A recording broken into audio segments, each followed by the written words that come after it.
Eng yaxshi qiladigan ishingiz bu Ixlos surasini o'qishdir. U Qur'onning 3dan 1ga tengdir.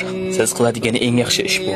Tunda Baqara surasining eng oxirgi 2 surasini o'qishdir. Shular sizga kifoya. Eng yaxshi qiladigan ishingiz bu. Har namozdan so'ng Oyatul Kursiyni o'qigan odamni jannatga kirishdan faqatgina o'lim ajratib turadi.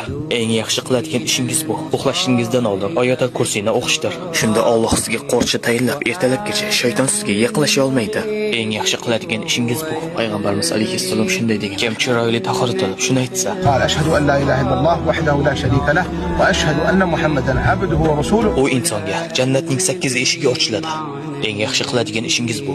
Kim subhanallohu va bihamdihi so'zni 100 marta aytsa, uning gunohlari daryoning ko'pigichalik bo'lsa ham kechiriladi. Eng yaxshi qiladigan ishingiz bu. Payg'ambarimiz alayhissalom aytganlar. Kim biron kishining savobiga sherik bo'lsa, xuddi shu ishni qilgandek savob oladi. Boshqalarga yaxshilik ulashing. Allohga qasamki, bir kishining siz tufayli hidoyatga qaytishi eng zo'r tuyolarga ega bo'lishdir. Ey Allohim, men va birodarlarimizni dinni o'rganishga yordam ber va senga bo'lgan taqvoimizni oshirgin.